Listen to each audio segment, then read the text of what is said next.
반갑습니다. 저는 한국환경연구원에 재직하고 있는 정휘철이라고 합니다.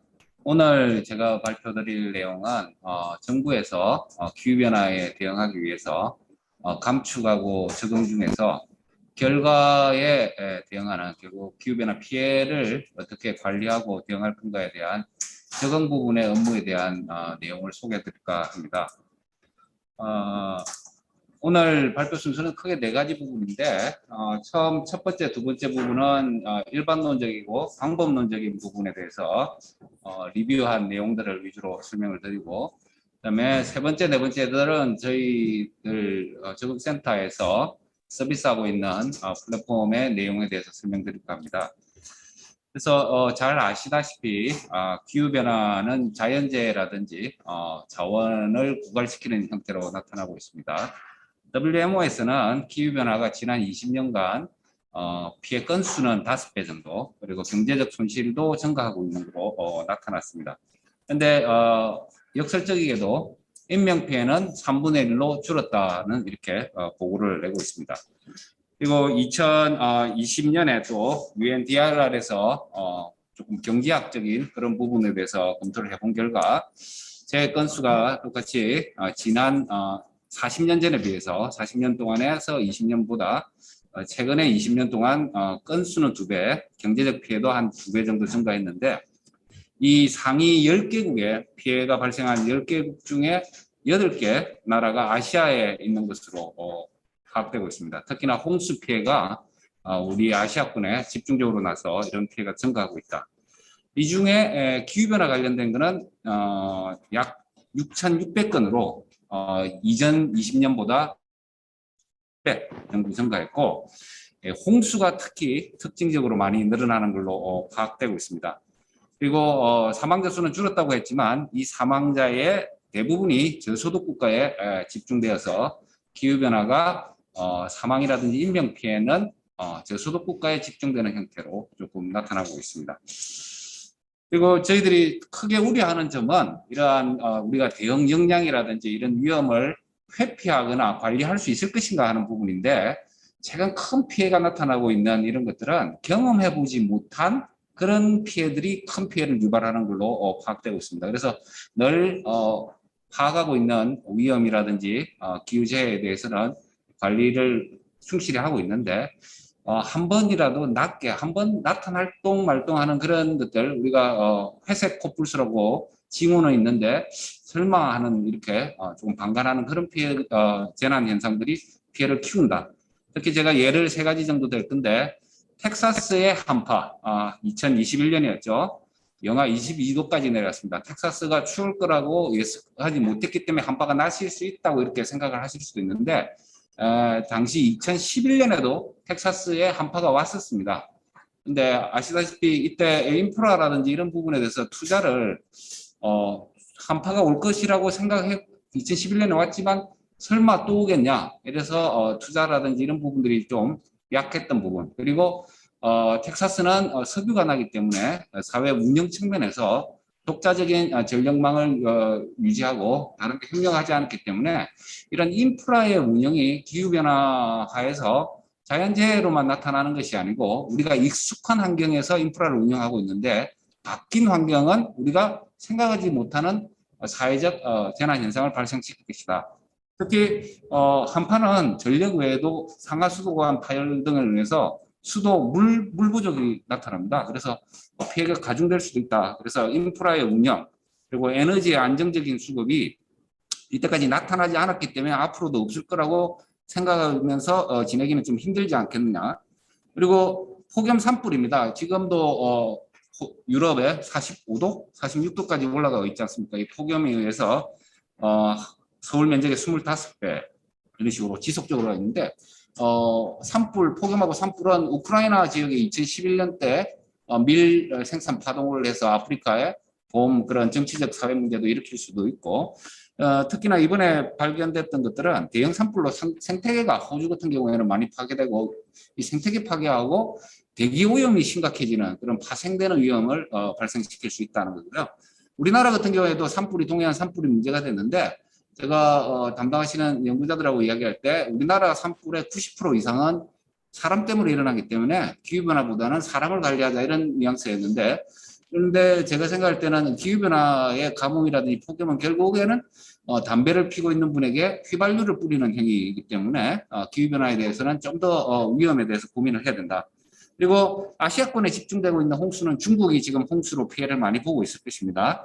그리고 독일 같은 경우에는 백년빈도 강우입니다. 이 백년빈도 강우가 저희들이 방제 대책의 기준이 되는 강우인데, 백년빈도가 강제재택에서도 관리가 되고 있음에도 불구하고 이때 한 이틀 정도의 기록적인 폭우가 났다. 그리고 기사에서는 이러한 폭우 현상이 어디에서나 나타날 수 있다. 그래서 저희들이 또 우려하는 건 결국 뭐냐면, 지금까지 이런 드문 확률로 나타났던 것들이 언제 어떻게 날지 모르는데 이기에 대해서 투자를 하는 것이 바람직할 것인지 피해를 감수할 필요가 있는 것인지, 이런 미래에 대한 불확실성이 우리가 의사결정을 하는데 참 큰 문제가 되고 있다는 부분을 강조드리고 싶습니다.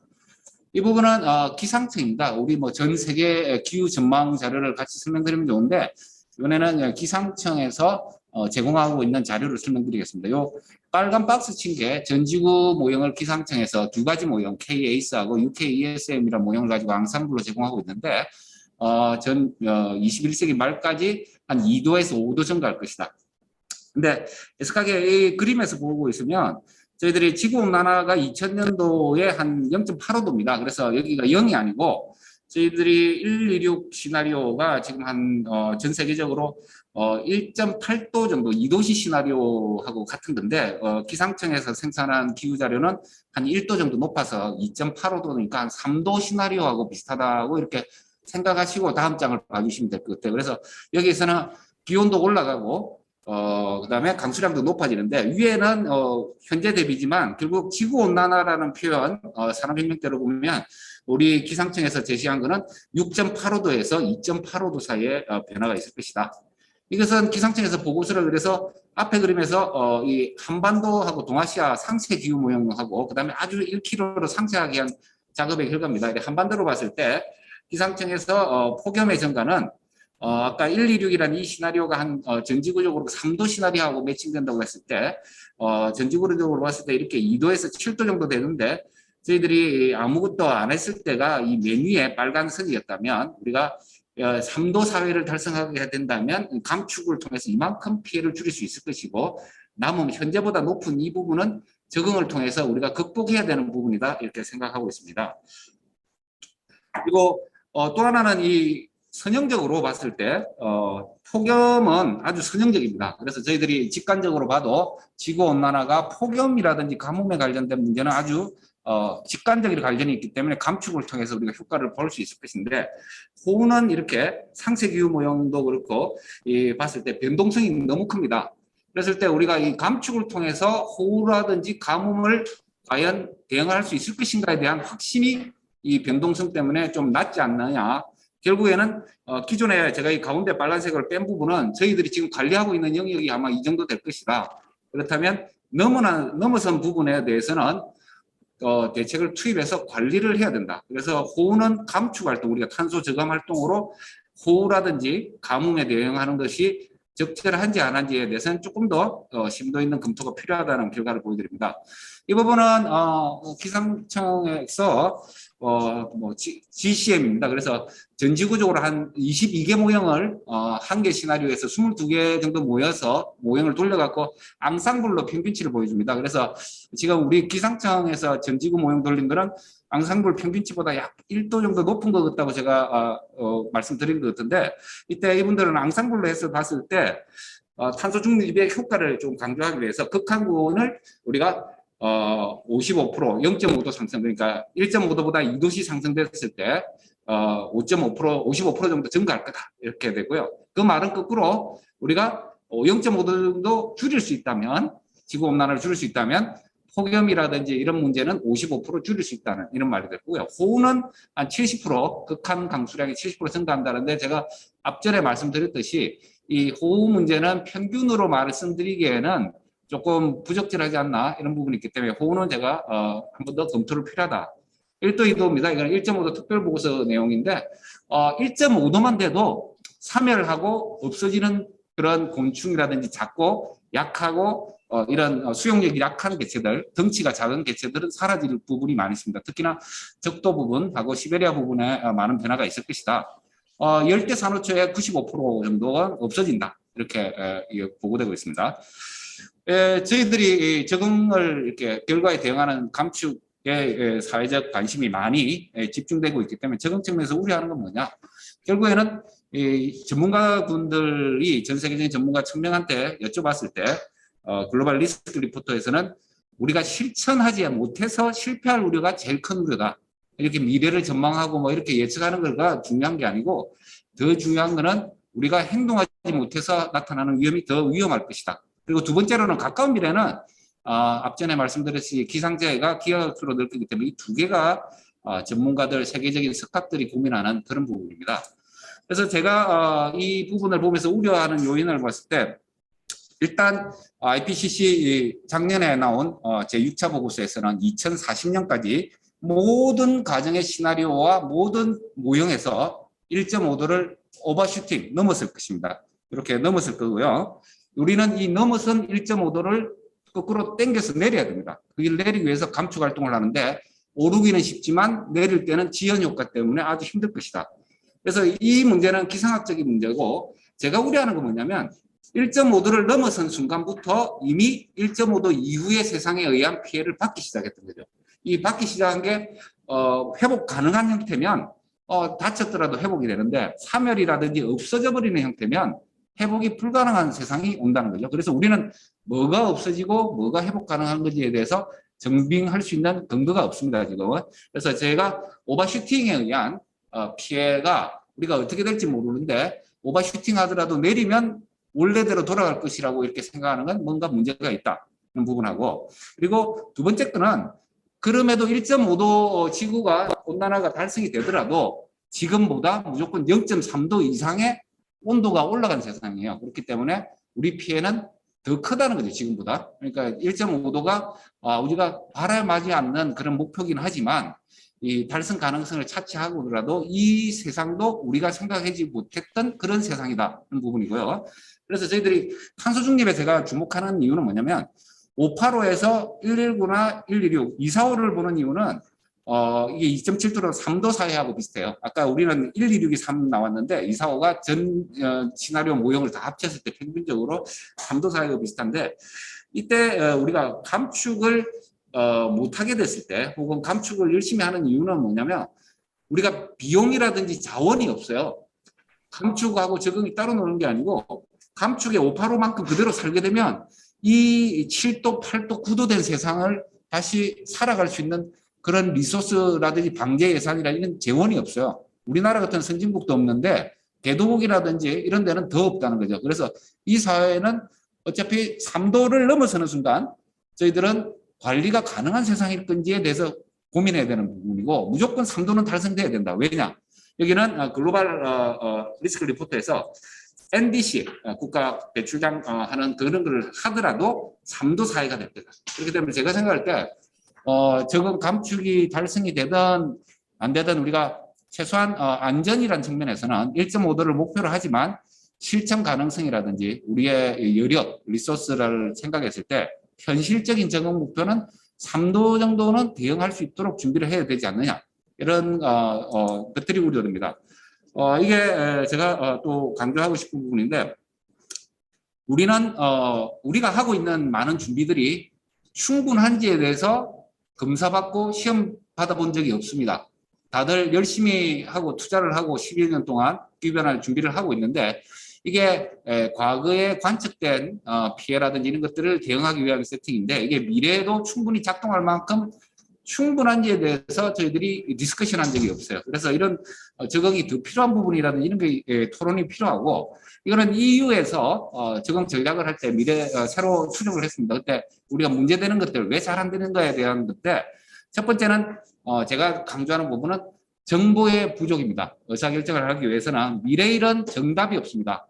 여러분들 보실 때 미래가 어떻게 된다는지 확신을 달라고 하는데 확신을 줄 수 없는 부분이 미래인데 이때는 우리가 해결책을 찾는 겁니다. 이 해결책을 찾기 위해서는 과학적인 에비던스도 필요하지만 결국에는 시민이라든지 전문가들의 혹은 정치적 합의에 의해서 기준이라든지 관리 목표를 설정하기 있는 것이 필요하고, 이런 부분에 요구되는 것은 신뢰 가능한 방법으로 생산된 자료와 이런 자료가 투명하고 널리 공개되어 있는 자료를 많이 확보할 수 있느냐, 이런 부분입니다. 그래서 지난 10년간 기후변화 연구라든지 프로젝트들이 많이 되어 있어서 전문가분들이 뭔가를 했다는 것을 하는데, 일반 시민이라든지 민간 부분에서 이 자료를 가지고 뭔가를 하고자 하면 찾기 힘들다. 그렇다면 이 공론화가 힘든 부분이 있겠죠. 그래서 전문가들의 영역으로만 있으면 우리가 문제 해결을 위한 합의를 하기가 힘들다는 부분이고, 그리고 2번, 3번은 정책적으로 해결 가능한 부분이라 되는데, 4번은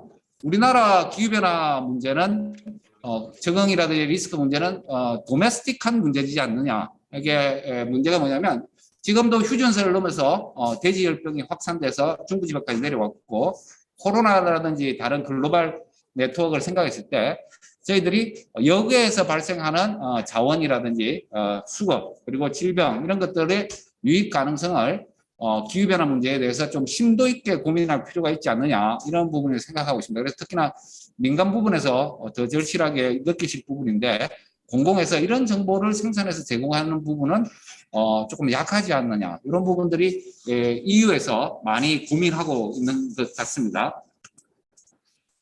그래서 리스크 평가 방법론을 어떻게 하는 것이 옳을 것인가, 이것들은 저희들이 리뷰를 좀 했습니다. 이거는 뭐 일반적인 그림인데, 기후변화의 피해는 우리에게 직접적으로 올 수도 있지만 결국에는 생태계라든지 우리를 둘러싼 이런 환경을 변화시키면서 간접적으로도 줄 수 있다. 그리고 이게 간접적으로 준다는 것은 캐스케이딩이라고 하는데, 파급되는 도미노 이펙이라고 하기도 하고, A가 발생하면서 인가에 의해서 B가 발생하고 C가 발생하고 그런 연쇄적인 파급 영향이 나타날 수도 있다. 그러면 우리가 이거를 회피하거나 관리할 수 있는 방법은 지금은 아직 안 늦었습니다. 그래서 과학자들이 1.5도를 최신의 기술을 동원해서 우리가 열심히 하면 1.5도를 할 수 있다고 했고요. 그리고 NDC를 달성하더라도 3도까지는 될 거다. 그게 뭐하나? 원인 물질을 제거하는 거. 적응은 남은 감축에도 남은 부분 혹은 관리 안 되는 부분, 저희들이 재난이라든지 다른 것들을 충분히 관리하고 있지는 않습니다. 그렇기 때문에 매년 기사가 기록적인 뭐 몇 년 만에 이런 것들이 앞으로도 계속 날 거기 때문에 이런 부분에는 맞춰서 하는 것들이 좀 필요하지 않느냐. 근데 제가 3도시라든지 차후에 그림을 보여드릴 수 있을 것 같은데 오늘은 있는데, 도저히 살 수 없는 상태가 된다면 우리에게 남은 솔루션은 회피밖에 없습니다. 다른 동네로 이민을 가든지 이주를 하든지 아니면 지구상에서 남은 땅을 찾아가는 수밖에 이게 없습니다. 그래서 이 회피 문제는 아까 했듯이 접경감 문제하고 문제가 생길 수 있는 부분이, 북쪽 지방의 가뭄 홍수는 정치적 안정성하고도 관련이 있기 때문에 이 회피 문제가 우리가 떠나는 게 아니고 떠난 사람들을 받는 문제로도 나타날 수 있다는 부분이 있기 때문에 이런 것들을 궁극적으로 다 고민할 필요가 있을 것이다. 이거는 이제 인과 네트워크입니다. 그래서 IPCC의 2001년 제3차 보고서에서 이 그림이 나왔는데, 인간 활동에 의한 배출이 기후변화를 유발하고 우리 사회 시스템이 얼마나 잘 민감하게 반응하고 이걸 흡수할 수 있는가에 대한 것에 의해서 우리가 모질하는 부분에는 계획된 적응 대책을 수립해서 그걸 흡수할 수 있게 하자. 이게 그런 그 원인과 결과를 연계시켰습니다. 그래서 이 94년에 IPCC에서 첫 가이드라인이 나왔습니다. 이 가이드라인이 지금도 공개되고 있는데 주로 물리적이고 과학적인 모델링 연구입니다. 그래서 아마 공학이라든지 이런 부분들이 처음에 과학자들이 했기 때문인데, 이런 부분들의 가이드라인인데 주로 수치 모델링 기법을 많이 사용하고 있습니다. 그래서 했는데 종래 수치 모델로 근데 저희들이 파악하기에는 사회 경제적인 문제라든지 좀 정의, 그런 형평성 이라든지 수치화하기 힘든 부분들이 있어서 2001년 IPCC 3차 보고서에서는 이렇게 취약성이라는 개념을 도입했습니다.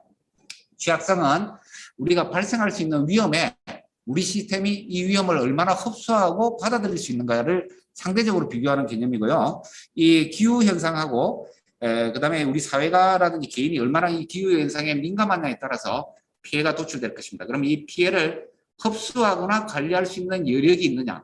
이게 평가의 대상이 지자체라든지 행정구역 단위가 되면 그 사회 시스템 전반에 대해서 될 것이고 개인이 될 수도 있습니다. 폭염이라도 이럴 때는 우리가 제가 일례로 많이 드는 게 같은 폭설이 서울하고 부산에 내렸을 때 부산에는 7종 추돌 사고가 났었습니다.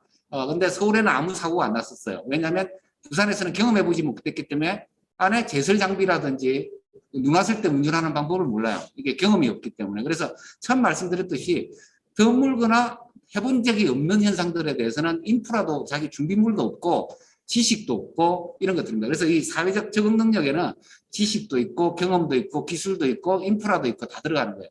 그래서 저희들이 제가 생각할 때는 저희들이 지금 제공하고 있는 베스트앱이라는 시스템을 이런 조금 정성적인 지표들을 도입해가지고 사회가 위험을 얼마나 흡수하고 밸런싱을 맞출 수 있는가를 이게 상대 비교하는 그런 역할을 합니다. 그래서 적응 능력에는 재력, 경제력, 기술력, 정보 지식, 인프라, 제도, 공평성 등이 있습니다. 그래서 인프라만 빨간 거 한 거는 결국에는 저희들이 공공 부분이기 때문에 민간이라든지 개인에게 인프라가 작동이 스탑되면은 개인이 이 피해를 가중시킬 수 있습니다. 그래서 인프라 쪽은 수도, 전기 쪽은 기후변화를 그 자체 시설물이 파괴되는 것보다는 서비스가 중단되는 일이 발생하지 않도록 이렇게 적응 능력이기 때문에 이런 부분을 하자는 거고요. 저희들이 이런 걸 통해서 핫스팟, 어디가 위험하고 언제 위험하고 왜 위험한지 진단하고 거기에 적절한 대책을 세워달라고 지자체라든지 정부 제공하고 있습니다. 그러다가 2012년에 조금 보험이라든지 공학, 과학자들 위주로 이상기후 특별보고서라는 IPCC 보고서가 나왔고 이 이후로 2015년에 제5차 IPCC 보고서에서 리스크의 개념이 도입됐습니다.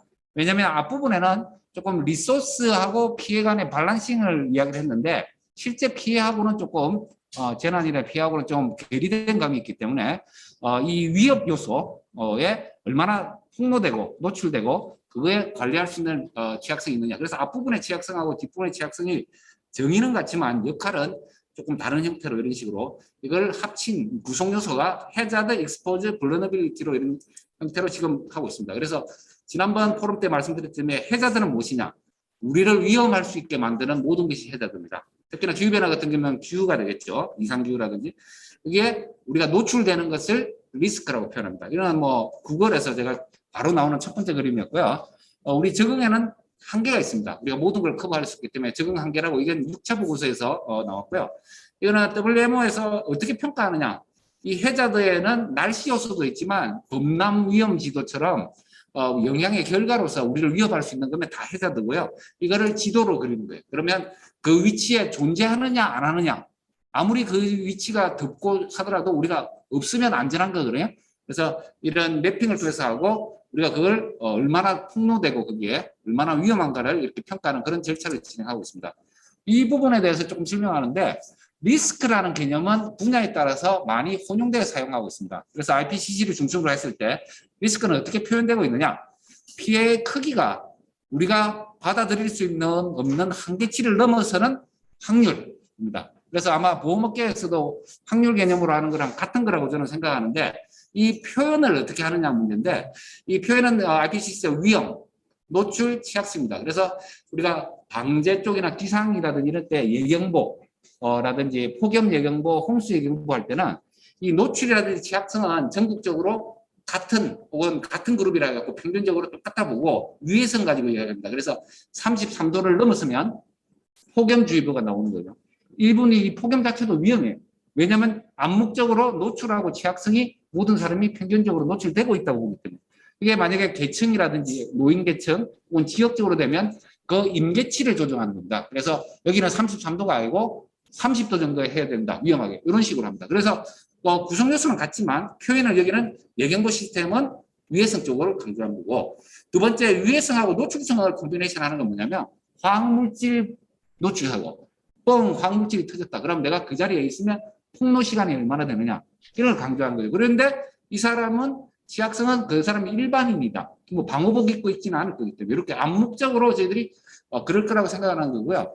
그리고 기후변화에서는 이 세 개를 다 넣어가지고 그냥 평가하는 겁니다. 그래서 같은 용어지만 표현만 달라졌다는 거지 제가 생각할 때는 합의점이 있을 것이다.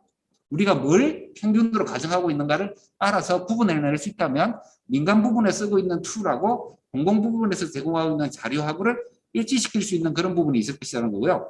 공공 부분에서 저희들이 할 수 있는 거는 뭐냐면 날씨는 조절 못하기 때문에 위험에 폭로되지 않도록 관리하거나 우리 트레시홀드래죠. 이 아까 임계치를 높여서 이 정도 위험에는 안전하게끔 한다. 그래서 우리가 지속 가능성을 높인다 이런 식으로 표현하고 있습니다. 이 방제 쪽입니다. 방제 쪽인데 특징적인 게 뭐냐면 방제에서도 기후변화를 이제는 다 도입해서 UNDR 해서 기후변화 쪽에 레포트도 많이 나오고 거의 같아졌다고 저는 생각하고 있습니다. 초창기에는 이게 방제의 영역이냐 기후변화의 영역이냐 가지고 설명을 해라. 그리고 자꾸 요구를 하는데 그때 저희들이 할 때는 기준이라든지 임계치를 어떤 것을 기준으로 잡느냐. 미래는 분명히 악화될 것인데 아직 발생하지 않았기 때문에 우리가 정답은 없다. 이때 어떻게 확신하고 관리할 것이냐. 여기서 이거는 아직 저도 조금 더 합의를 봐야 되는데 방제로 하게 된다면 관측된 기준을 뽑는 게 사회적 합의가 꼭 필요하고 그래요. 왜냐하면 예산이 투입되기 때문에 그렇기 때문에 증거가 있기 때문에 명확한데 미래는 학습을 통해서 사회적 합의가 필요한 부분이 아닌가. 그래서 이게 아답티브 CRM으로 넘어가자 이런 내용입니다. 이거는 뭐 합의돼서 이렇게 해라는 정보는 없습니다. 그래서 이런 것들을 리스크를 관리하고 적응 계획을 수립하는 절차 자체는 문제를 파악하고 리스크를 평가하고 대안을 파악해서 정책을 실행해서 결과를 모니터링해서 이렇게 순환 사이클을 계획의 사이클링에 됩니다. 그래서 저희들이 아까 이렇게 빨간색으로 표현한 부분이 리스크 평가하고 대안 평가의 영역입니다. 그리고 이 빨간 이 호주 쪽인데 이거는 호주의 사이클링인데 지식 정보를 강조하고 있습니다. 리스크 평가를 하고 그래서 저희들이 봤을 때 세 가지 요소가 필요한 게 평가 진단할 수 있는 데이터. 두 번째는 위험을 진단하고 대책이 위험에 얼마나 효과적인가. 이 3단계 정도가 꼭 필요한 부분이지 않나 이렇게 생각하고 있습니다. 그래서 사례를 들면 영국의 리스크 평가 체계입니다. 이게 국가 리스크 계획을 세우기 위해서 2012년에 CCRA1, 클라이밋 리스크 어세스먼트인데 이분들은 그때는 위험 평가 위주로 이렇게 진행하셨어요. 그래서 위험 평가에서 지금 저희들이 제공하는 형태고 2017년에는 위험이 중요한 것이 아니고 미래 어떻게 된다 이렇게 선언적으로 위험이 중요한 게 아니고 이 위험에 우리가 준비를 잘하고 있는가를 평가하는 체계로 바뀌자. 그래서 위험 평가 플러스 시급성, 준비성을 진단하는 체계로 바꿨습니다. 그래서 그다음에 그걸 조금 더 확장된 게 CRR입니다. 그래서 제가 빨갛게 치는 거는 지금 한국은 CRR1하고 영국이 법을 제일 먼저 만들었고 우리나라가 두 번째 만들었어요. 플랫폼은 우리나라가 더 빨리 만들었어요. 뒤에 설명하겠지만 우리나라가 세계에 제일 먼저 만들었어요. 그럼에도 불구하고 우리는 2012년에 틀을 그대로 유지하고 있는데 영국에서는 이렇게 문제 해결형으로 이렇게 바뀌었기 때문에 우리도 이렇게 바뀌는 게 필요하지 않느냐.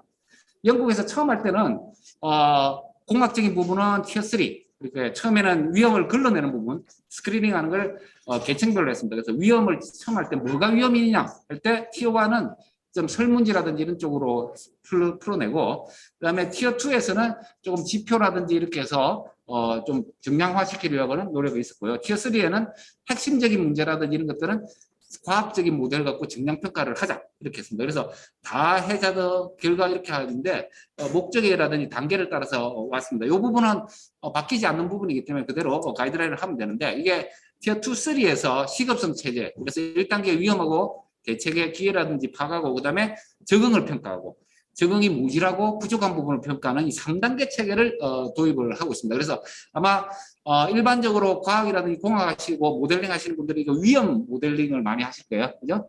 근데 우리는 이제 이 위험을 회피하는 게 목적이기 때문에 이 위험을 회피할 수 있는 적응 수단에 대해서 2단계를 조금 더 주목해야 된다. 그리고 이게 부족한 걸 하자는 거고요. 요거는 오기 전에 제가 좀 추가를 했는데 정책이라든지 문제를 제기하는 그 수준에 따라서 정책 분야에 따라서 질문지가 다 틀립니다. 그래서 하나는 아주 로컬단의 사업단에서 요구하는 정보 수준하고 정책 의사결정 감축이라든지 하이 레벨의 정책 의사결정에서 요구하는 수준이라든지 종류가 다 틀린데 우리들이 일반적인 자료 하나를 가지고 모든 문제를 해결하려고 하고 있지 않는가 하는 부분에 대해서 다양한 정보 제공이라든지 이런 부분이 필요하다는 걸 강조하기 위해서 했고요. 이걸 영국에서 리스크에서 뭔가를 시작하기 위해서는 해저드 정보들을 다양하게 제공하는 게 필요합니다. 그래서 이분들은 이렇게 임계치가 있는 예경보라든지 임계치가 있는 해저드 정보들을 많이 만들어 가지고 이렇게 지역별로 공간화된 것을 주고 표현할 때 시나리오에 의해서 뭐 배출 시나리오에서도 주지만 1도, 2도 온난화 수준에 따라서도 이렇게 줘가지고 이 다양한 풀을 가지고 이 사람들이 발췌해서 쓸 수 있도록 이렇게 정보를 제공하는 그런 형태가 되어야지 않느냐. 결국에는 공급자 위의 시스템이나 플랫폼이 아니고 사용하시는 부분들이 공통적으로 쓸 수 있는 모든 맞춤형으로는 본인들이 하더라도 이런 형태의 최소 정보를 생산하고 다양한 정보를 생산하는 것이 요구된다 하는 부분입니다. 이거는 앞에 선행 연구라든지 이런 다양한 방법론을 봐가지고 제가 임의로 했던 겁니다. 그래서 영국의 티어 1, 2, 3 체계를 도입하고 정량적 평가와 적응 평가를 어떻게 도입할 것이다. 기상청의 기후 시나리오가 있고 우리나라가 위험한 거는 폭염, 호우, 가뭄이 될 것 같아요. 폭염, 호우, 가뭄에서 콤비네이션하면 건강이라든지 산사태, 산불 이런 다양한 것이 나올 것이고 이걸 해자드 익스포저 블러널리비티라는 IPCC의 리스크 틀 가지고 각각을 평가하게 될 겁니다. 그때 우리가 데이터를 줄 것이고 임계치를 파악해야 될 것 같아요. 지역 전국이 다 똑같지 않기 때문에 지역별로 임계치를 파악하고 조사하고 그리고 이러한 변수들이라든지 지표들을 이용해서 모델링을 통해서 정량화하는 피해 크기를 정량화해서 그 비용이라든지 투입 비용들을 찾아내고 대책이 어느 정도 효과적인가. 그리고 요 밑으로는 뭐냐면 저희들이 언급 안 하고 있는데 재난 쪽에서 제일 강조하고 있는 중에 하나가 캐스케이딩 리스크하고 시스테매틱 리스크라는 표현이 있습니다. 그래서 파생되는 다른 위험들이 시스템을 붕괴시키는 그런 수준까지 가는 위험을 진단하는 게 필요하다. 그래서 현실적으로 이런 좀 다각제간 합의가 필요한 부분에서 밑으로 빼놓고 제가 생각할 때는 이런 틀로 정보 제공이 정부에서 좀 진행되는 게 필요하다는 거고요. 이거는 제가 한 10분 정도 남았는데 뒷부분은 저희들이 서비스하고 있는 것에 대해서 개략적으로 조금 설명드리도록 하겠습니다. 2021년 기후위기 탄소중립 녹색성장 기본법 탄중법이 발효되었습니다. 그래서 이 안에 보면 과학적 정보에 기초하여 위험 관리하고 적응 방향을 모색하라고 하고 있습니다. 그래서 이 플랫폼을 만들고 대책을 5년마다 부처와 지자체에서 그리고 공공기관에서 수립하라고 되어 있습니다. 그리고 여기 보면 뭐 기후변화 영향평가 제도라서 앞으로 사업을 할 때마다 기후의 영향에 대해서 심사받게끔 되어 있습니다. 그래서 이런 적응 정보가 요구되는 시점이고요. 그래서 지자체들은 중앙정보와 달리 정보를 자체 생산하기 곤란한 부분이 있기 때문에 대책 수립 지침 안에 중앙에서 정보를 제공할 수 있도록 이렇게 했습니다. 그래서 리스크하고 영향 정보를 좀 정성적인 정보를 제공하고 있습니다. 제가 우리나라 최초라고 말한 게 2011년에 국립환경과학원에서 34개 분야에 대해서 지표 기반 취약성 평가 도구를 만들었습니다. 그게 CCGI였습니다. 제가 파악하고 이끌어낸 개별적인 분야의 연구는 하셨지만 이렇게 종합적으로 적응 대책을 위해서 만든 거는 우리나라가 세계 최초였지 않느냐고요. 그다음에 저희들이 13년에 이관을 받아가지고 웹 GIS 형태로 만들었고요. 그다음에 저희들이 지금은 한 54개 분야에 대해서 정보를 제공하고 있고 후내년에는 과학원에 다시 이관해서 기후위기 적응 플랫폼이라는 큰 플랫폼 내에서 함께 움직일 수 있도록 이렇게 진행하고 있습니다. 저희들이 진행했던 그런 것들은 티어 1, 2, 3 개념 앞부분에 말씀드렸지만 국가에서는 자료와 도구와 가이드라인과 예산과 훈련, 교육훈련을 제공해야지만 합니다. 그렇게 함으로써 정보로는 어디가 위험하고 뭐가 위험하고 왜 위험한 거에 대한 육하 원칙에 의해서 주게 되면 우리가 취약계층, 취약 분야, 취약 지역을 파악해서 중점 분야에 예산을 조금 더 투입한다든지 관리를 조금 더 관심을 가질 수 있도록 이렇게 탑다운형, 탐색적, 전국적으로 이렇게 파악을 합니다. 이 정보는 도구를 제공해서 가기도 하지만 지도첩이라든지 맵을 통해서 제공되기도 합니다. 그러면 집중적 취약성 평가는 저희들이 파악한 그런 스크리닝 도구에 의해서 파악한 정보를 통해서 바텀업 형식으로 본인의 자료, 본인의 정보, 본인의 의사를 통해서 무엇이 문제냐. 그리고 이게 아주 중요한 인프라라든지 사람의 생명이라든지 거대한 피해가 유발될 것 같다면 아주 공학적인 그러한 티어3 수준까지 모델링이 들어갈 수 있도록 흐름은 이렇게 외국 걸 보고 저희들이 이론적으로는 좀 조화롭게 이렇게 만들었습니다. 실제적으로 2001년 IPCC의 취약성 평가 틀을 유지하고 있고요. 지표를 통해서 평가를 하고 있습니다. 그래서 결과물은 수치로 나오지만 상대적인 우선순위, 프라이어리티가 나오기 때문에 핫스팟이라든지 대책의 우선순위 순으로 나오고 있고요. 제일 많이 썼던 거는 제일 위험한 지역이 어디냐. 그리고 뭐가 어떤 54개 분야 중에 우리 지역에 제일 관리돼야 되는 게 누구냐. 그리고 취약계층들 문제, 이렇게 조금 사회적 약자라든지 약점을 진단하는 게 핵심이었습니다. 그래서 강점을 부각하기보다는 취약성이기 때문에 약점이 적은 것이 더 낫게끔 이렇게 유도하는 것을 하고 있었습니다. 이거는 뭐 디테일한 통계 절차론이라서 오는 뭐 넘어가도록 하겠습니다. 그래서 저희들이 플랫폼을 이런 식으로 줘서 지자체 분들이 지자체당 한 개의 아이디를 제공하겠습니다. 지자체뿐만 아니고 공공기관에는 다 드리고 있고, 그러면 이분들이 들어와서 데이터를 다 가지고 가실 수 있고요. 평가 결과도 보실 수 있도록 이렇게 제공하고 있습니다. 그래서 지금 이게 57개 분야인데 지금은 줄이는 역할을 하고 있습니다. 너무 많고 지표라든지 이런 게 타이틀에 비해서 내용이 좀 빈약한 부분들을 줄이는 역할을 올해하고 내년에 수행해서 저희들이 한 30개 정도 핵심 관리하는 그런 분야를 마무리해서 정리할까 그렇게 진행하고 있습니다. 적응 대책이라든지 대책 수립할 때 마땅한 데이터가 없기 때문에 저희들이 100% 모든 대책, 광역 17개 시도하고 229개 시군구에서 데이터를 가져가 쓰시고 있고요. 이게 우리 메뉴라든지 이런 것들 기능을 보여드리고 있습니다. 그래서 들어오면 클릭으로 드래그 앤 클릭으로 다 이렇게 해결될 수 있도록 단계별로 무엇을 누질고 이런 식으로 진행되게끔 특별한 지식이라든지 노하우가 없어도 수행 결과물들을 가시화할 수 있게끔. 그리고 아까 집중적 취약성 평가를 해서 조금 교육을 받으신 분들은 본인이 지표도 넣고 해서 직접 평가하실 수 있도록 그렇게 진행하고 있고요. 이거는 지금 데이터의 종류들이고요. 지금 공공기관 위주로 해서 총 317개 기관의 아이디 패스워드가 제공되고 있습니다. 그리고 이거는 뭐 현행 상태고요. 2015년까지는 저희들이 이렇게 지도라든지 이런 인포메이션을 제공했습니다. 그래서 요거는 이제 저희들이 아쉽게도 2001년에 나온 취약성 평가 틀인데 2012년부터 15년에는 리스크 평가 틀로 제공되고 있습니다. 그래서 2011년부터 국가 대책에 사용되고 있기 때문에 플랫폼을 전면 바꾸지는 못하고 저희들이 별도로 플랫폼에 있는 지표와 DB를 이용해서 리스크 틀로 재평가하는 그런 사례를 지금 진행하고 있습니다. 그래서 오늘은 폭염만 말고 홍수만 간단하게 만들겠습니다. 폭염 같은 경우에 이런 가이드라인이 있고요. IPCC 이게 폭염은 넘어가고 홍수에서 봤을 때 저희들이 위해성 지표를 뭐를 했냐면 100년 빈도, 외수 침수를 때문에 100년 빈도 설계 강우량을 수집해서 이 100년 빈도의 70% 되면 경보가 나오고요. 50%가 되면 주의보가 발효됩니다. 그래서 실제 우리가 예경보 시스템에 100년 빈도라고 있고요. 그 다음에 방제 성능 목표 강우량은 내수 침수, 한 30년 빈도 강우량이었고 행안부에서 각 지자체마다 정의된 게 있습니다. 그래서 지침이라든지 계획 규정상에 있는 임계치를 이용해서 저희들이 이 임계치를 넘어서는 거는 일단 주의보 경보가 발효되는 거기 때문에 위험한 거예요. 그러니까 이 시그널이 온다는 거는 일단 위험하다는 거거든요. 그래서 시그널이 안 오는 강우는 안전하다고 보고 위험하다고 해서 위해성을 진단했고요. 노출성은 이 안에 우리가 침수라든지 여기에 대상체, 건물, 사람이 그 침수 지역에 살고 있느냐, 침수 흔적도라든지 기존의 경험에 의한 그런 위험지역에 살고 있는 데가 많으면 더 위험하게끔 가중치 역할을 하게 됩니다.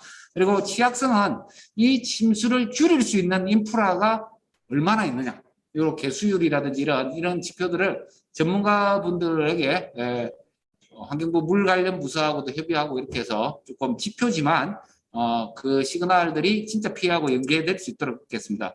주로 100년 빈도 설계 강우량을 통해서 저희들이 설계 강우량을 넘어서는 빈도가 몇 회냐, 빈도, 강도, 지속 기간이 사실은 지표로서 많이 구성되고 있습니다. 그래서 무슨 현상이 나타났을 때 이게 얼마나 자주 일어나고 얼마나 지속적으로 계속 지속되고 그 다음에 크기를, 피해 크기는 어떠냐, 이게 같은 빈도라도 강도가 크기 때문에 이 임계치를 얼마나 초과하느냐 이런 것들을 종합해서 분석할 수 있도록 지표를 구성하였습니다. 그래서 기상관측망을 100년 빈도 설계비 구는데는 환경부 홍수량 산정 용역 결과를 저희들이 부탁드려서 받아서 전국에 한 600여 개소 지점에 설계 강우량을 공간적으로 이렇게 보관해서 저희들이 기준치를 만들었습니다. 그래서 이 기준치를 얼마나 넘어서느냐, 그 지자체에 얼마가 있느냐 이런 식으로 만들어 가지고 다른 DB들도 만들어서 저희들이 이렇게 집이 만드는 형태입니다. 집이들은 이제 공간 정보들, 정부에서 제공하는 공간 정보를 통해서 각각의 디테일은 추구하지만 표현은 행정구역 안에 얼마나 몇 채가 들어가 있느냐 이런 식으로 통계 정보를 만드는 그런 단순화 작업을 했습니다. 그래서 우리가 애그리게이션이라고 하죠. 상세한 거로부터 좀 대표성 있는 값을 뽑는 그런 연구를 통해서 하고 있고요. 그래서 저희들이 전부 이런 국가기관이라든지 지자체 등에서 용역이라든지 규제, 법, 제도에서 생산된 데이터들을 모아가지고 저희들이 쓰고 있는, 그러니까 결국 말하면 자체 생산은 하긴 하지만 그 기준되는 데이터는 공신력 있는 기관에서 생산되었기 때문에 저희들이 조금 신뢰성 있는 정보라고 이야기할 수 있도록 그렇게 준비를 했습니다. 그냥 일반 개인이 만든 그런 정보는 사용하지 않고요. 정부 위주로 이렇게 했고요. 이게 데이터고, 결론적으로 미래가 조금 더 위험해지기는 하는데, 여기서 의미 있는 시그널은 뭐냐면 현재보다 미래가 위험해지는 데 이 파란데입니다. 파란데인데 이 동그라미 친 데가 뭐냐면 지금의 방제 성능 목표라든지 관리 기준들이에요. 보면 위험한 지역이 관리 기준이 약해요. 왜냐하면 미래에 비가 더 많이 오는데 지금 관리 기준들은 과거 기상 자료 가지고 만든 거거든요. 그래서 무슨 의미가 되냐면 뭐 단 하나의 기상청 자료만 쓰긴 했지만 이 말은 뭐냐면 지금 성능 목표라든지 방제 기준은 옛날 자료 갖고 강우의 패턴이 바뀌고 위치가 바뀌어 버리니까 기준이 제도적으로는 완벽하다. 할 거는 다 했다. 무슨 말인지 아시겠죠? 왜냐하면 제도를 지켰기 때문에. 그런데 피해는 날 것 같아. 우리가 쿵쿵쿵 코뿔소가 다가오는 소리는 들리는데 제도적으로는 할 건 다 한 그런 상태가 되죠. 그래서 아까 회색 코뿔소 현상이 나타날 수밖에 없는 게 담당자 입장에서는 할 거는 다 한 거예요. 근데 우리는 시그널은 이렇게 나타났어요. 위험 지역하고 하고 방제 기준하고 성능이 안 맞아지는 그런 지역들을 어떻게 할 것이냐에 대해서 논의가 들어가야 된다는 시그널을 제시를 하는 거죠. 왜냐하면 정답은 없기 때문에 이렇게 안 될 수도 있기 때문에 다른 다양한 시나리오를 넣어가지고 정말 우리가 이게 이런 건지 다른 모형들까지 다 해봤을 때도 한 60% 이상의 신뢰도가 나오면 안전율이라든지 이런 것들 강화하다든지 그런 제도를 좀 도입할 수 있을 것 같습니다. 이거는 각각의 원인입니다. 아까 지표가 있기 때문에 어떻게 하면 어떤 지역은 진짜 날씨 때문에 이런 현상이 나타나는 거고 어떤 지역은 인프라 부족하고 어떤 지역은 취약시설물이 많았다. 거기에 따라서 대책이 달라질 수 있도록 이렇게 제도를 도입하고 있습니다. 자, 이게 그리고 이 부분 같은 경우에는 가능하면 디테일한 정보, 가능하면 자세한 정보를 제공하는 게 좋은데 중앙정부에서 이런 것들을 다 전국을 다 한다는 것은 불가능하기 때문에 제가 처음에 말씀드렸듯이 탐색적 방법과 집중적 평가 방법을 고려해서 조금 밸런싱을 요구해야 된다는 거죠. 그래서 자기 분야라든지 자기의 정책 수준에서 필요한 질문지에 요구되는 그런 데이터를 만들어 달라고 요청해야 되는데 일반적으로 그 문제를 내가 무엇이 문제고 무엇이 필요한지를 잘 파악을 못하면 없다라고 표현을 하세요. 무슨 말이냐면 데이터가 없기 때문에 못한다. 그렇기 때문에 우리가 앞으로 가야 될 거는 정보 생산자층에서 만들고 손 떼는 것도 아니고 수요자가 무엇이 필요한지 엮어주는 가운데 중간자적인 역할을 하는 그런 분들이 없으면 아직도 이 합의점을 이루거나 데이터를 활용하는데 문제점이 많을 것이다. 이렇게 생각을 하고 있습니다. 이상으로 오늘 발표를 마치도록 하겠습니다. 감사합니다. 저희 법 쪽에서 특히 우리 학계에서는 이걸 직접적으로 다뤄본 그런 분야가 아니에요. 그러다 보니까 제가 이거를 토론을 이제 의뢰를 받았을 때 과연 어떻게 이걸 토론을 해야 될지 참 고민이 많았습니다. 얼마 전에 제가 저희 선배 교수이라는데 이제 같은 전공 쪽에 다른 학교지만 최근에 좀 여유 있게 제주도에 내려가서 좀 한가하게 좀 보내신 분이 있는데 얼마 전에 식사를 지지리들에 같이 있는데 요새 무슨 책을 읽냐니까 이 기후변화에 관한 책을 많이 읽으셨어요. 그래가지고 아까 말씀하셨던 3도시에 관한 이 얘기를 하면서 이 양반이 갑자기 염세주의적으로 변했는지 이미 too late 라는 말씀을 많이 하세요. 근데 그거는 제가 오늘 여기 오면서도 잘 안 들리네? 네. 잘 안 오면서도 저기 교보문고를 들렸더니 이제 이쪽에 관련된 책들도 굉장히 많고 또 반대로 이것이 너무 과장된 어떤 이슈 아니냐라고 이제 주장하는 그런 또 서적들도 있어서 참 이게 우리가 관심 있게 봐야 되는데 분명한 것은 이제 이 트렌드가 계속 이제 악화되고 있다는 거는 이제 맞는 것 같아요. 제가 그 처음에 이 분야에 관심이 있었던 건 이제 홍수를 통해서 개인적으로 리스크맵을 우리가 디벨롭하는 쪽으로 가서 한 10년 정도 전에 좀 행안부도 이제 접촉했고 이제 그랬던 기억이 나요. 10년 더 됐습니다. 당시만 해도 이제 데이터가 이제 어느 정도 축적이 됐고 반개 쪽에서 이제 접근을 해가지고 많이 이제 되었던 상황인데 과연 그걸 어떻게 활용하느냐의 문제인 것 같아요. 오늘 그 박사님 이제 발표를 이렇게 보니까 역시 전 세계적으로 어떤 이런 기후 위험을 이렇게 선진국 중심으로 이 평가하고 측정하는 통해서 이제 관리하고자 하는 그런 체계들은 많이 잡혔다라고 이제 생각을 하고 우리나라도 이제 예는 아니고 상당히 체계적으로 되어 있다라는 생각을 했습니다. 그런데 그럼에도 불구하고 저는 이제 좀 임플리먼트 수면 아까도 그 행동이라는 말씀을 많이 하셨는데 행동을 행동에 옮겨야지 옮기는 게 굉장히 중요한 것 같아요.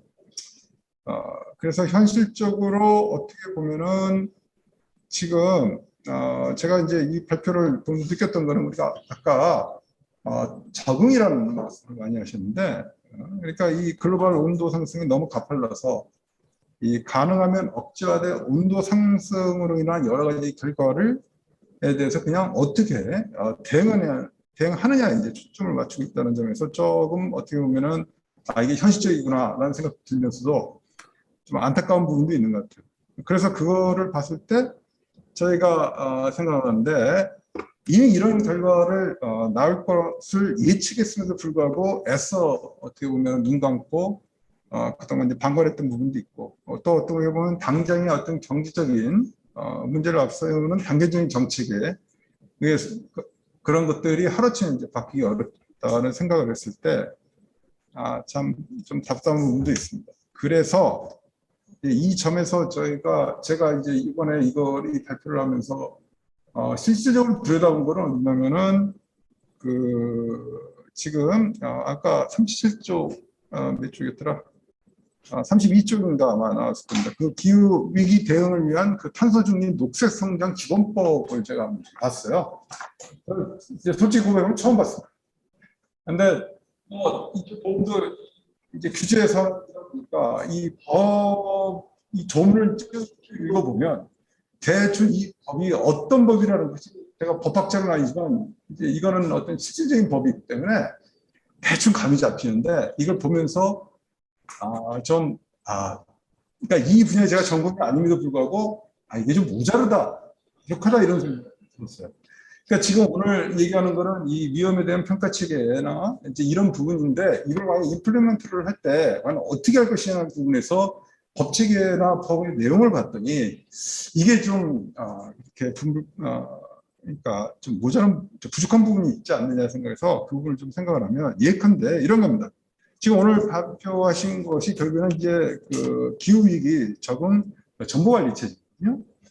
그런데 이 체계는 지금 보면 굉장히 이제 기술적으로 디테일하게 이렇게 잘 되어 있는데 그 디테일한 부분을 제가 언급하기는 좀 그렇고요. 다만 이렇게 보면은 지금 정부는 그 법에서 보면은 이 기후위기 적응 정보관리 체계를 구축 운영해야 한다라고 이제 법에 이렇게 돼 있고요. 돼 있고 이런 거에 관련된 구체적인 어떤 내용들은 시행령으로 근데 시행령 가서 보면 시행령이 상당히 빈약해요. 예, 우리 저 박사님 어떻게 평가하시는지 모르지만 제가 보기엔 시행령이 좀 빈약한 게 이 관련 법은 결국엔 정부의 의지로 대통령이나 아마 대통령 직속으로 제가 생각하는데 이 위원회가 있는데 그 위원회에서 그러니까 그게 지금 그 녹색 성장 제가 너무 길어가지고 이 탄소 중립 녹색 성장 이제 위원회가 그 법 체계 안에 있고요. 시청 환경부의 주도로 해서 책임으로 해서 지금 이런 기후 위기 적응 정보 관리 체계가 잡혀져 있고 시청 그 위원회를 서포트하기 위해서 이런 인프라로 이제 돌아가고 있는 이제 그런 실정으로 제가 이해를 하고 있습니다. 그런데 이 보면은 지금 이 환경이라는 것이 환경뿐만의 문제가 아니고 지금 뭐 농림수산물에서 상당히 많은 분야들 법에 지금 나열되어 있는 것만 해도 이렇게 보면은 뭐 생물 다양성, 대기, 물환경, 뭐 보건, 농림, 식품, 산림, 해양, 수산할 것 없이 상당히 많은 정부 부처의 어떤 그런 인볼브가 되어 있는 그런 체계로 되어 있는데 이런 체계를 실제로는 관장하는 환경부 입장에서 보면은 실제로는 이게 업무 협조가 굉장히 중요한 것 같아요. 근데 시행령을 보니까 환경부 장관과 기상청이 요구하는 업무 관계 중앙행정기관의 장, 그러니까 환경부 장관하고 기상청이겠죠. 법에 따른 기상정보관리체계와 기후위기 적응정보관리체계 원활한 구축 운영을 위하여 필요한 경우 소관 분야의 정보를 제공하는 등 적극 협력해야 된다. 그러니까 여러 가지 부서들이 있는데 제 경험이나 이쪽 기분 쪽에서 이렇게 뭐 얇은 경험이라면 과연 이게 어느 정도의 적절한 즉각적이고 적극적인 협조가 이루어지겠냐, 이제 이런 부분에서 제가 좀 퀘스천이 있고요. 실질적으로 지금 탄소 중립녹색성장위원회가 이제 이 체계를 이제 활용하는 그런 이제 조직인데 가장 중요한 조직인데 뭐 지금 요건 약간 우리 토론 내용하고는 좀 발표 내용하고 좀 동떨어져 있는데 제가 보니까 저는 이게 잘 몰랐습니다만은 이 국무총리하고 민간위원장 이 두 분이 위원장을 하고 있고 당연직이 정부부처에서 18명에 대통령이 위촉하는 민간인이 75명이에요. 그래서 현재 90명입니다. 그러니까 법체계를 보니까 50명에서 100명까지예요. 그래서 굉장히 큰 위원회고 그리고 여기에 관련된 많은 어떤 그런 것들을 의사를 심의 의결하게 되어 있어요. 그러니까 지금 90명이 심의 의결하는 그런 체계가 과연 얼마나 이 이슈에 대해서, 물론 이 이슈가 워낙 다방면에 있고 많은 이해관계자가 이제 얽혀 있고 그래서 중요하기 때문에 많은 그런 대규모 위원회를 거쳐서 의사결정을 한다고 했을 때도 어떤 효율성이나 이런 부분 또는 너무나 많은 이해관계자가 섞여 있기 때문에 오히려 이 의사결정이 제대로 이루어지지 않는 어떤 그런 위험도 있지 않느냐, 이제 이런 생각도 들어서 지금 앞부분에 영국이나 어떤 이런 선진국의 사례를 했는데 과연 그런 것들도 이런 기후위기나 이런 것 관련된 의사결정 체계도 우리와 유사하게 그렇게 광범위한 어떤 위원회를 꾸리고 그 안에 수많은 분과율을 가지고 있는지, 이것도 제가 궁금해서 질문을 드리고 싶고요. 그리고 또 하나 제가 뭐 또 이건 좀 이 법을 보다 보니까 또 그런 건데 이 동법에 보니까 제7조에서 국가 비전에 관한 게 있더라고요. 그러니까 기후와 이쪽에 관련된 국가 비전을 세워야 된다고 이렇게 되어 있는데 그 국가 비전이 어떻게 보면 저기 상해일지 모르겠습니다만 상해입니다. 정부는 2050년까지 탄소 중립을 목표로 하여 탄소 중립 사회를 이행하고 환경과 경제의 조화로운 발전을 도모하고 하는 것이라고 국가 비전을 가지고 있어요. 그러니까 제가 경영학적인 어떤 비전의 데피니션하고는 좀 멉니다. 그러니까 비전이라는 거는 제가 알기로는 여러분 이제 아시지만 어떤 상이거든요. 미래의 상인데 미래의 상이 뭐뭐 하는 끝나는 건 아닌 것 같아요. 그래서 이런 부분을 보더라도 이런 어떤 법을 좀 다듬을 필요가 있지 않겠느냐 이런 생각도 들고요. 또 하나 이제 궁금한 거는 막상 해보니까 8조에서 보니까 국가 온실가스 배출량을 2030년까지 2018년 기준으로 이런 뭐 예전에 이제 문재인 정부 때 여기에도 이제 많은 논란도 있었지만 30% 이상을 감축하는 목표로 되어 있는데 과연 이것이 어느 정도 좀 달성되어 있는지 이것도 좀 이제 궁금해서 좀 여쭤보고 싶고요. 좀 디테일한 거를 우리가 발표하자는 거 보면은 다시 보면은 51조 같은 경우에는 이제 홍수 리스크에 대해서 우리가 좀 잘 이제 접근되어 있습니다. 그런데 제가 딱 보건데 이 범람에 초점을 맞춰져 있는 것 같아요. 그런데 최근에 제 기억에도 지금 이 홍수는 결국은 집중호우로 인해서 나타난 결과인데 집중호우로 인한 피해는 과거에는 범람으로 인한 피해들이 인명피해나 이런 것들이 많았는데 지금 특히 인명피해가 나는 경우에는 집중호우로 인한 산사태에서 많이 나는 것 같아요. 여러분 잘 아시면 2011년인가 서울의 우면산에서 집중호우로 인해서 산사태가 났는데 그때 16명, 제가 오늘 좀 찾아봤습니다만 16명이 이제 사망을 했어요. 근데 요새는 웬만큼 이게 물이 번지기 전에는 그렇게는 사망을 안 하거든요. 그런데 지금 보면은 산사태 같은 경우는 산림청에서 따로 이제 관리하고 있는 것 같은데 어떻게 보면은 페릴 우리가 보험에서 얘기하는 페릴이라는 입장에서 보면은 집중호우로 인해서 나타나는 거는 홍수 또는 산사태이기 때문에 이걸 같은 범위에서 놓고 이렇게 봐야 되지 않느냐.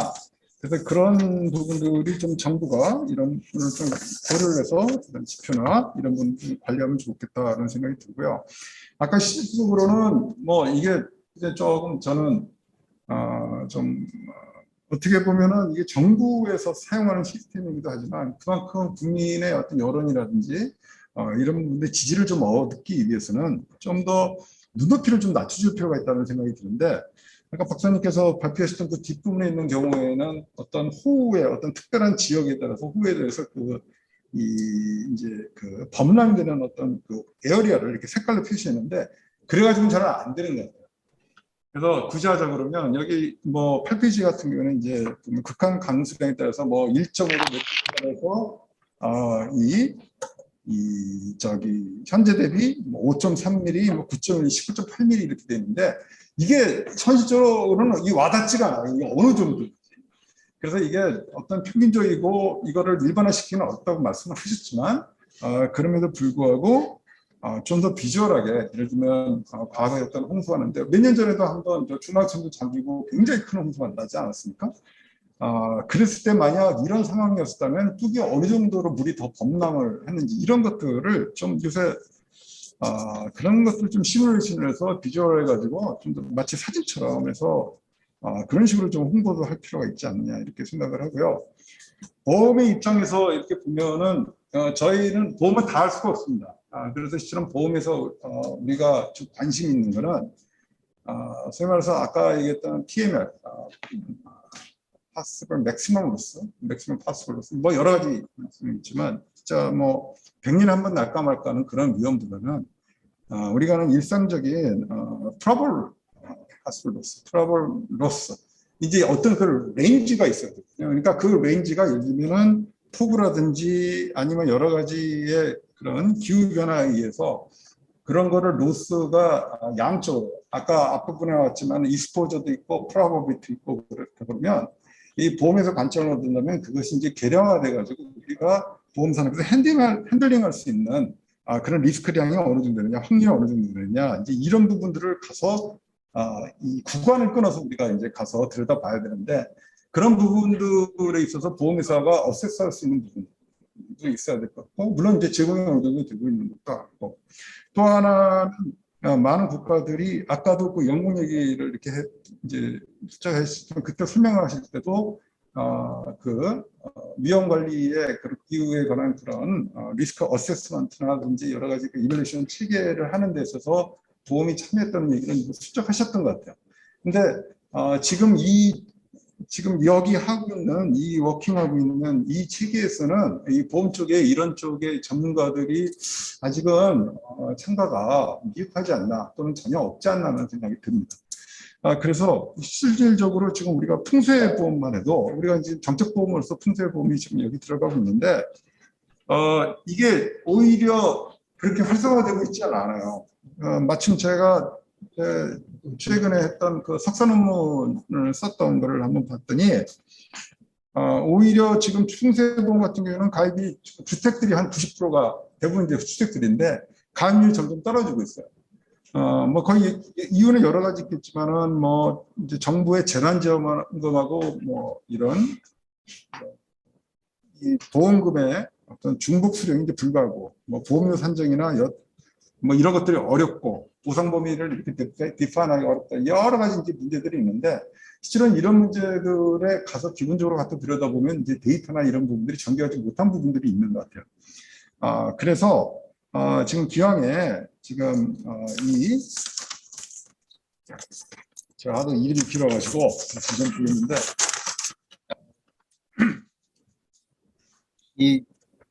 이 기후위기 적응 정보관리 체계를 이제 구축을 하고 계속 이걸 운영하는 데 있어서 특히 손해보험, 뭐 재보험 이런 전문가들이 좀 더 여기에 대한 그 참여가 필요하지 않나 이런 생각을 하고 기왕에 제가 이렇게 그 위원회, 아까 얘기했던 그 녹두성장 그 위원회를 봤더니 아예 금융 쪽은 빠져있더라고요. 그래서 금융위도 뭔가 이 금융 관련되는 부처도 좀 참여할 수 있는 여지를 한번 분석할 필요가 있지 않나 이렇게 생각을 합니다. 하여튼 그 주섭씨 이렇게 쭉 얘기를 했는데 제가 보는데 많은 그 디테일한 부분들은 상당히 진정이 돼 있다 이렇게 생각을 하는데 그럼에도 불구하고 임플리먼트에서 어느 정도의 이거를 실질적으로 이거를 활용할 수 있는지 이런 부분들이 관건이 아닌가 생각하고요. 마지막으로 말씀드린 거는 제가 한 거는 지금 보면 매핑을 보면 각각 지자체의 이제 시군별로 이렇게 돼 있는데 그런 식의 지자체에서 과연 그거를 보고 어떻게 이거를 또 개선을 할 수 있을까? 이 부분에 대한 거는 지금으로는 잘 모르겠어요. 어떻게 보면 그게 가장 중요한 건데 그리고 우리가 지금 국가 재정이나 이런 부분이 상당히 빡빡한 상황에서 당장의 노인 문제라든지 여러 가지 복지 문제라든지 이런 데 많은 투자를 해야 되는데 거기에 시기에 의해서 지금 앞으로 10년, 20년 뒤를 바라서 쉽게 말해서 한강이라는데 뚝을 쌓아야 된다는 지금 그런 논리, 이런 것들이 왜냐면 우리가 적응시키기 때문에 그럼 과연 그럴 때 국가의 어떤 자원이라든지 세대 간의 어떤 자원 배분 그리고 과거에 우리가 한번 또 4대강 보호 때문에 한번 호된 우리가 여전히 고통을 느끼고 뭐 고통이라는 표현도 여전히 거기서 이제 논란이 많이 있는 이런 상황에서 과연 이런 적응 체제를 현실적으로 어떻게 이끌어갈지 키워날지 이게 참 우리가 관심을 두고 보지 않을 수 없다 이렇게 생각합니다. 네, 여러분 여기까지 하겠습니다. 감사합니다.